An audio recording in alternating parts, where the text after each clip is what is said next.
ಇನ್ನು 9ನೇ ದಿನಕ್ಕೆ ಗೋಕಾಕ್ನಲ್ಲಿ ತೀವ್ರ ರೈತರ ಹೋರಾಟ ಕಾಲಿಟ್ಟಿದೆ. ಕಬ್ಬು ಬೆಳೆಗಾರರ ಹೋರಾಟವನ್ನ ಬೆಂಬಲಿಸಿ ರೈತರ ಪ್ರತಿಭಟನೆ, ಹೆದ್ದಾರಿ ತಡೆಗೆ ಯತ್ನಿಸಿದ್ದಾರೆ ರೈತರು. ಇನ್ನು ಈ ಸಂದರ್ಭದಲ್ಲಿ ಪೊಲೀಸರ ನಡುವೆ ವಾಗ್ವಾದ ನಡೆದಿದೆ. ಗೋಕಾಕ್ನಲ್ಲಿ ನಡೀತಾ ಇರುವಂತಹ ರೈತರ ಹೋರಾಟ 9ನೇ ದಿನಕ್ಕೆ ಕಾಲಿಟ್ಟಿರೋದು. ಕಬ್ಬು ಬೆಳೆಗಾರರ ಹೋರಾಟವನ್ನ ಬೆಂಬಲಿಸಿ ರೈತರು ಪ್ರತಿಭಟನೆಯನ್ನ ನಡೆಸ್ತಾ ಇದ್ದಾರೆ. ಹೆದ್ದಾರಿ ತಡೆಗೆ ಯತ್ನಿಸಿದ ರೈತರನ್ನ ಪೊಲೀಸರು ತಡೆದಿದ್ದಾರೆ. ಈ ಸಂದರ್ಭದಲ್ಲಿ ರಸ್ತೆ ಮೇಲೆ ಬಿದ್ದು ನ್ಯಾಯಕ್ಕಾಗಿ ರೈತರು ಆಗ್ರಹಿಸಿದ್ದಾರೆ. ಹೆದ್ದಾರಿ ತಡೆಯೋದಕ್ಕೆ ಹೋಗುವ ರೈತರನ್ನ ಪೊಲೀಸರು ತಡೆದಿದ್ದಾರೆ.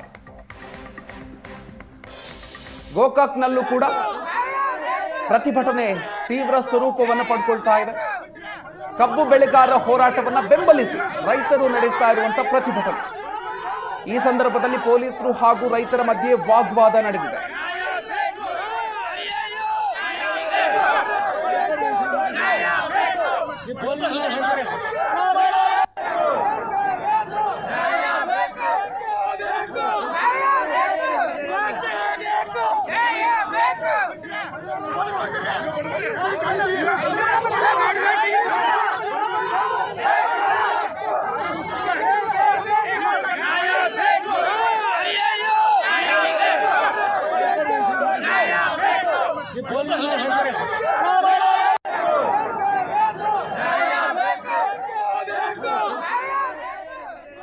ಕಬ್ಬಿಗೆ 3,500 ರೂಪಾಯಿ ಬೆಂಬಲ ಬೆಲೆಯನ್ನ ಘೋಷಣೆ ಮಾಡಬೇಕು ಅಂತ ಹೇಳಿ ರೈತರು ನಡೆಸ್ತಾ ಇರುವಂತಹ ಹೋರಾಟ 9ನೇ ದಿನಕ್ಕೆ ಕಾಲಿಟ್ಟಿದೆ. ಇವತ್ತು ಗೋಕಾಕ್ನಲ್ಲೂ ಕೂಡ ರೈತರ ಹೋರಾಟ ತೀವ್ರ ಸ್ವರೂಪವನ್ನು ಪಡ್ಕೊಂಡಿದೆ. ಕಬ್ಬು ಬೆಳೆಗಾರರ ಹೋರಾಟವನ್ನ ಬೆಂಬಲಿಸಿ ಗೋಕಾಕ್ನಲ್ಲೂ ಕೂಡ ರೈತರು ಪ್ರತಿಭಟನೆಯನ್ನ ನಡೆಸ್ತಾ ಇದ್ದಾರೆ. ಈ ಸಂದರ್ಭದಲ್ಲಿ ಹೆದ್ದಾರಿ ತಡೆಗೆ ರೈತರು ಯತ್ನಿಸಿದ್ದು, ಅಲ್ಲಿಗೆ ಬಂದಂತ ಪೊಲೀಸರ ಜೊತೆಗೆ ವಾಗ್ವಾದವನ್ನ ನಡೆಸಲಾಗಿದೆ. ಹೆದ್ದಾರಿ ತಡೆಗೆ ಯತ್ನಿಸಿದ ರೈತರನ್ನ ಪೊಲೀಸರು ತಡೆದಿದ್ದಾರೆ. ರಸ್ತೆ ಮೇಲೆ ಬಿದ್ದು ನ್ಯಾಯಕ್ಕಾಗಿ ರೈತರು ಆಗ್ರಹಿಸಿದ್ದಾರೆ.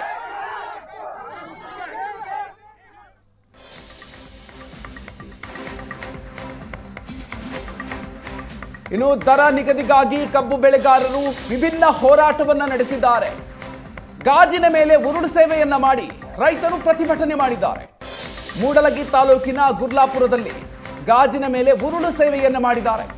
ಸುರೇಶ್ ಬೆಳವಿ ಅನ್ನೋ ರೈತ ಗಾಜಿನ ಮೇಲೆ ಉರುಳು ಸೇವೆಯನ್ನ ಮಾಡಿ ಪೂಜೆಯನ್ನ ಸಲ್ಲಿಸಿ ನಂತರ ಉರುಳು ಸೇವೆಯನ್ನ ಮಾಡಿದ್ದಾರೆ.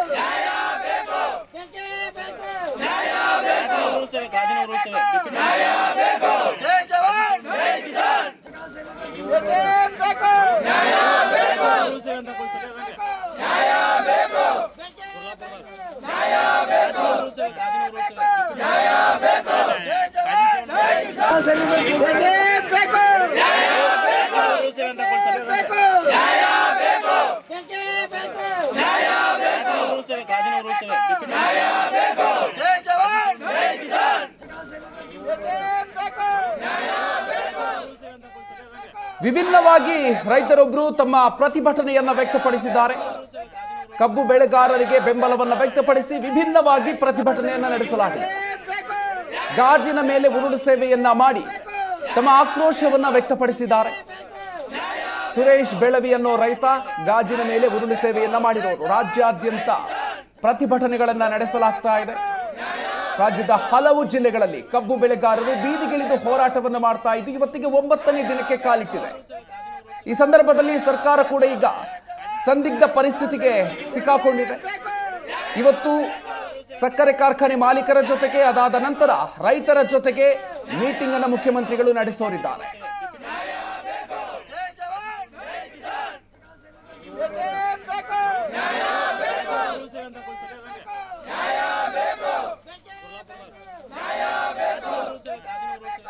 ಹೆಚ್ಚಿನ ಡೀಟೇಲ್ಸ್ ಕೊಡ್ತಾರೆ ನಮ್ಮ ಪ್ರತಿನಿಧಿ ಅನಿಲ್. ಇದೀಗ ನಮ್ಮ ಜೊತೆಗೆ ನೇರ ಸಂಪರ್ಕದಲ್ಲಿ ಜಾಯಿನ್ ಆಗ್ತಾ ಇದ್ದಾರೆ. ಅನಿಲ್, ಇದೀಗ ರಾಜ್ಯಾದ್ಯಂತ ನಡೀತಾ ಇರುವಂತಹ ಪ್ರತಿಭಟನೆಗಳು, ಹಲವು ಜಿಲ್ಲೆಗಳಲ್ಲಿ ಕಬ್ಬು ಬೆಳೆಗಾರರ ಆಕ್ರೋಶ ಜೋರಾಗ್ತಾ ಇದೆ.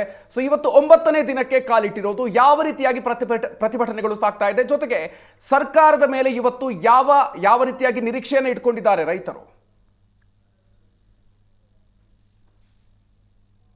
ಮಧುಕರ್, ಕಳೆದ 9 ದಿನಗಳಿಂದ ರೈತರ ಹೋರಾಟ ರಾಜ್ಯ ಹೆದ್ದಾರಿಗೆ ಮಾತ್ರ ಸೀಮಿತ. ಇದು ಈಗ ಅದು ರಾಷ್ಟ್ರೀಯ ಹೆದ್ದಾರಿ ಕೂಡ ಮುಟ್ಟಿರುವಂಥದ್ದು. ಏನು ಕೇವಲ ಗುರ್ಲಾಪುರ ಕ್ರಾಸ್ ಅನ್ನು ತಡೆದು ಅಂದರೆ ಮುಧೋಳ ನಿಪ್ಪಾಣಿ ಹೆದ್ದಾರಿಯನ್ನು ತಡೆದು ಪ್ರತಿಭಟನೆ ಮಾಡ್ತಿದ್ವಿ. ಆದರೆ ಇವತ್ತು ಪುಣೆ ಬೆಂಗಳೂರು ಹೆದ್ದಾರಿಯನ್ನು ತಡೆಯೋಕ್ಕೆ ಸಾಕಷ್ಟು ಪ್ರಮಾಣದಲ್ಲಿ ರೈತರು ಬಂದಿರುವಂಥ ದೃಶ್ಯದಲ್ಲಿ ಕೂಡ ನೋಡ್ತಿರುವಂಥದ್ದು.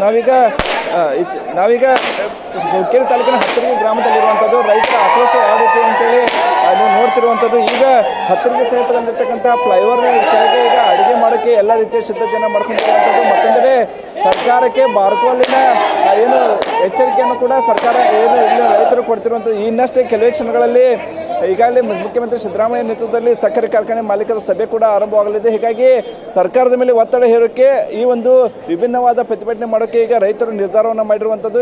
ಈ ಒಂದು ಫ್ಲೈಓವರ್ ಕೆಳಗೆ ಅಂದರೆ ಇದು ಹೆದ್ದಾರಿ ಪಕ್ಕದಲ್ಲಿ ಇರ್ತಕ್ಕಂಥ ಫ್ಲೈಓವರ್ ಕೆಳಗೆ ಈಗ ತಮಗೆ ಇಲ್ಲಿ ಬಂದಂಥ ರೈತರಿಗೆ ಊಟ ಉಪಹಾರ ಮಾಡೋಕ್ಕೆ ಅನ್ನೋ ಕಾರಣಕ್ಕೆ ಈಗ ಅಡುಗೆಯನ್ನು ಕೂಡ ಇಲ್ಲೇ ರೈತರೇ ಮಾಡ್ತಿರುವಂಥದ್ದು. ಬಂದ ಎಲ್ಲ ರೈತರಿಗೆ ಈ ಒಂದು ಅಡುಗೆಯನ್ನು ಬೆಳೆಸಬೇಕು ಅನ್ನುವಂತಹ ನಿಟ್ಟಿನಲ್ಲಿ ಈಗ ನೋಡಿ ದೃಶ್ಯದಲ್ಲಿ ಕೂಡ ನೋಡ್ತಿರುವಂಥದ್ದು. ಸುಮಾರು 4-5 ಒಲೆಗಳನ್ನು ಹೂಡಿ ಈಗ ಇಲ್ಲೇ ರೈತರು ಅಡುಗೆಯನ್ನು ಮಾಡ್ತಿರುವಂಥದ್ದು. ಇಲ್ಲಿ ಬರ್ತಕ್ಕಂಥ ರೈತರಿಗೆ ಯಾವುದೇ ರೀತಿಯ ತೊಂದರೆ ಆಗಬಾರ್ದು, ಉಪವಾಸ ಇರಬಾರ್ದು ಅನ್ನೋ ಕಾರಣಕ್ಕೆ ಇಲ್ಲೇ ಶಿರಾ, ಅನ್ನ, ಸಾರು 3 ಆಹಾರವನ್ನು ಸಿದ್ಧಪಡಿಸುವ ಕೆಲಸವನ್ನು ಕೂಡ ಮಾಡ್ತಿರುವಂಥದ್ದು. ಅಗತ್ಯ ನೋಡಿದ್ವಿ ಇವತ್ತು ಅಂದರೆ ಈ ಗುರ್ಲಾಪುರದಲ್ಲಿ ಹೋರಾಟ ಒಂದು ರೀತಿ ಆದರೆ ಈಗ ರಾಷ್ಟ್ರೀಯ ಹೆದ್ದಾರಿ ಪಕ್ಕ ಮತ್ತೊಂದು ಹೋರಾಟದ ತೀವ್ರ ಸ್ವರೂಪವನ್ನು ಪಡೆದುಕೊಳ್ತಿರುವಂಥದ್ದು. 4-5 ದಿನಕ್ಕೆ ಆಗುವಷ್ಟು ದಿನಸ ಧಾನ್ಯ, ತರಕಾರಿ, ಟೊಮ್ಯಾಟೊ ಹೀಗೆ ಎಲ್ಲ ವಸ್ತುಗಳನ್ನು ತಂದು ಇಲ್ಲಿ ರೈತರು ಇಟ್ಟಿರುವಂಥದ್ದು. ಹೀಗಾಗಿ ರಾಷ್ಟ್ರೀಯ ಹೆದ್ದಾರಿಯ ಪಕ್ಕವೇ ಈ ಇನ್ನೇನು ಕೆಲವೇ ಕ್ಷಣಗಳಲ್ಲಿ ರಾಷ್ಟ್ರೀಯ ಹೆದ್ದಾರಿಗೆ ನುಗ್ಗೋಕೆ ಈಗ ರೈತರು ಕೂಡ ಎಲ್ಲ ರೀತಿಯ ಸಿದ್ಧತೆಯನ್ನು ಮಾಡ್ಕೊಂಡಿರುವಂಥದ್ದು. ಸಾಕಷ್ಟು ಪ್ರಮಾಣದಲ್ಲಿ ಪೊಲೀಸರ ಬಂದೋಬಸ್ತ್ ಕೂಡ ಇರುವಂಥದ್ದು. ಪುಣೆ ಬೆಂಗಳೂರು ರಾಷ್ಟ್ರೀಯ ಹೆದ್ದಾರಿ ಏನಿದೆ ಅದನ್ನು ತಡಿಬೇಕು, ತಡೆದು ಆಕ್ರೋಶನ ಹೊರಹಾಕಬೇಕು, ಆ ಮೂಲಕ ಸರ್ಕಾರದ ಕಣ್ತೆರೆಸಬೇಕು ಅನ್ನುವಂಥ ಲೆಕ್ಕಾಚಾರದಲ್ಲಿ ಈಗ ರೈತರು ಇರುವಂಥದ್ದು. ಹೀಗಾಗಿ ಈ ಒಂದು ಭಾಗದಲ್ಲಿ ಸಾಕಷ್ಟು ಪ್ರಮಾಣದಲ್ಲಿ ಈಗ ರೈತರು ಜಮಾವಣೆಗೊಂಡು ರೈತರು ಜಮಾವಣೆಗೊಳ್ತಿರುವಂಥದ್ದು. Madhukar. Okay, thank you Anil ಡೀಟೇಲ್ಸ್ಗೆ.